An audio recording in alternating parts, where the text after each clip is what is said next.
Learning objectives.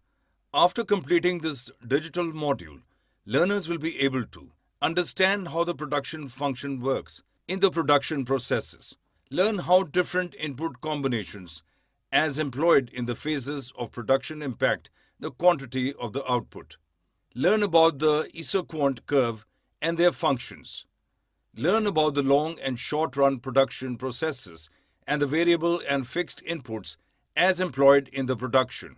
Learn about the total product, marginal product, and average product and their interrelations. Understand the law of diminishing marginal product and the law of variable proportions.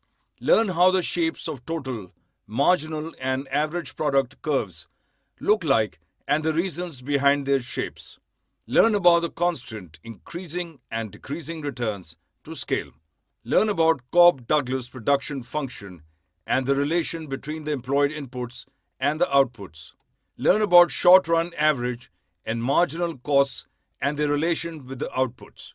Learn about long-run average and marginal curves and their interrelations with the outputs.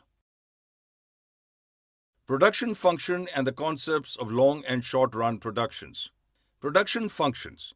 A firm uses the inputs in the time of production and gets the required output, which builds a relationship as called the production function. As the firm uses various quantities of inputs in the production, its intention is to get the maximum level of output to be produced out of that. By the aid of efficient use of the input, the maximum amount of output from a production process can be achieved. In the table of production function, where two factors of production are fixed, it can be shown how by the combination of two different factors, the output can be increased in multiplication of rows and columns. Isoquant curves. If two different inputs can generate the same amount of maximum possible level of output in the production phases, that set of inputs will be called isoquant with each other. Each isoquant represents the amount of the output by which it is recognized. The long and short-run productions. In the long-run process of the production, all of the inputs can be varied or changed in the phases of the production. So there is no limit of input in the production. Consequently, by the changes of inputs, the outputs are also varied in every phase, and the maximum possible level of the output does change according to the input increase as well.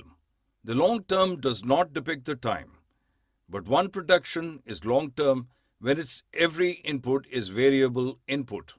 In the short run process, one input is fixed and the other input is variable. In the short run process, firms find that one input only can be increased in order to get more output. Total, marginal, and average products and law of diminishing marginal products. Total, marginal, and average products.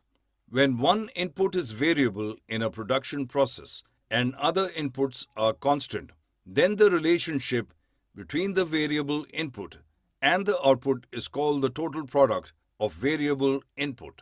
This is also called total return to or total physical product of the variable input. Marginal product of the input is the proportion of the change of the output in every unit by the change of the input when all other inputs are constant. In any level of production, the summation of the marginal products of every unit of that input shows the total product in that production level. In order to derive the average product, we need to calculate the average number of all marginal products up to that unit level. This is called the average return of the variable input as well. Law of diminishing marginal products. It shows that after a specific point, despite increasing one factor input, while others are kept fixed, the consequent increase in output in the level of the production will be ceased and it will start to decrease. At the time when it is seen that the variable input has been increased in such a quantity where the production process becomes so crowded, in that position, the output will not get the proper chances to grow while other inputs have been kept unchanged from the beginning. Law of variable proportions in marginal products. This law shows the same like the law of diminishing returns by pointing the marginal product of variable input, which after a point of employment starts to fall. Shapes of total, marginal and average products curves and returns to scale. Shapes of total, marginal and average products. The total product curves are positively sloped as we know that the output increases as long as the variable input increases. The marginal product curves are also shown as increasing initially, but as per the law of variable proportions, we can see them to decrease after a point when by the increasing of the variable input, the marginal product can't be increased further. Thus, after a point they start to decline. The marginal product curves are shown like upside down U or V shapes. The average curve shapes also like inverse U, but it takes more time to decline than the marginal product curves.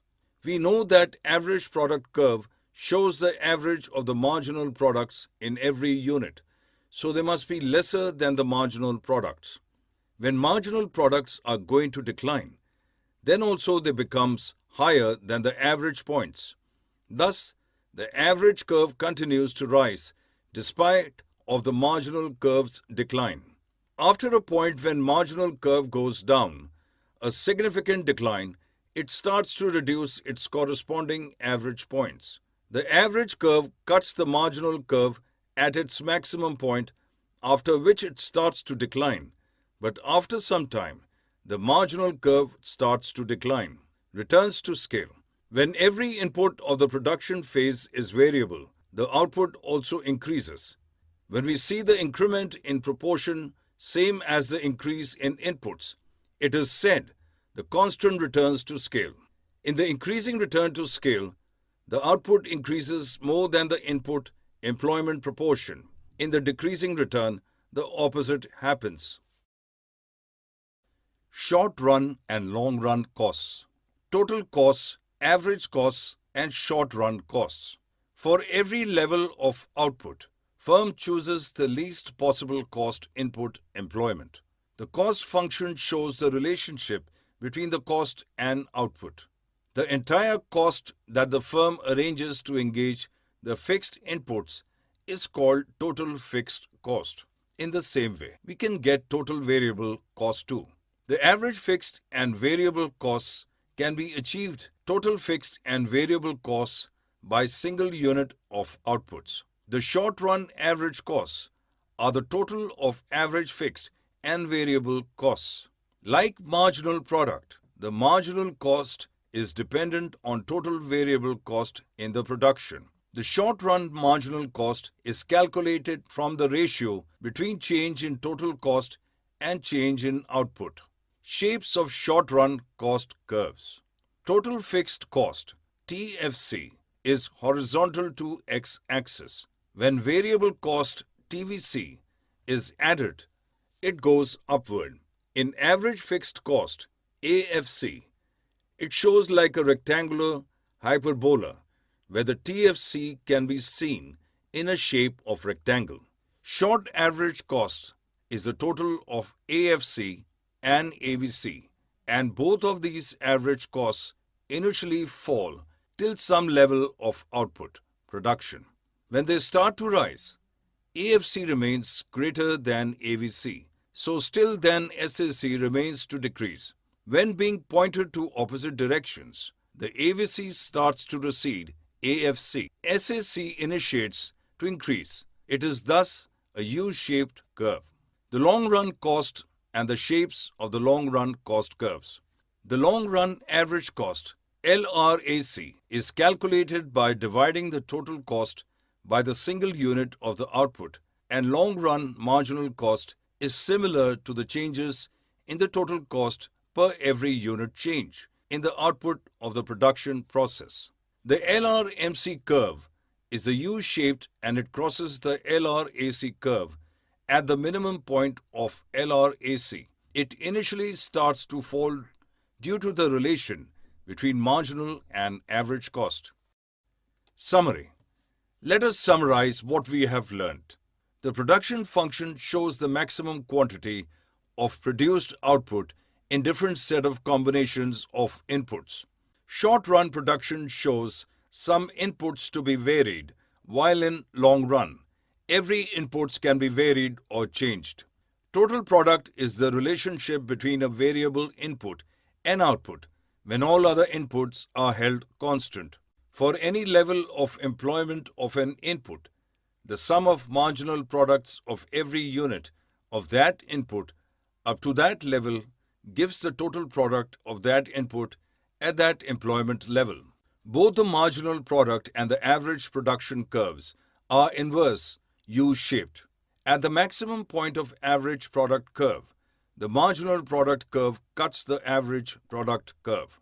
In order to produce output, the firm chooses least cost input combinations. Total cost is the sum of total variable cost and the total fixed cost, and the average cost is the sum of average variable and fixed cost. The average fixed cost curve is downward sloping. Short-run marginal cost, average variable cost, and short-run average cost curves are U-shaped. The short marginal curve cuts the AVC curve from below at the minimum point of AVC. SMC curve cuts the SAC curve from below at the minimum point of SAC. In the short run, for any level of output, sum of marginal costs up to that level gives us a total variable cost. The area under the SMC curve up to any level of output gives us the total variable cost up to that level. Both the long-run average and marginal curves are U-shaped. The LRMC curve cuts the LRAC curve from below at the minimum point of LRAC.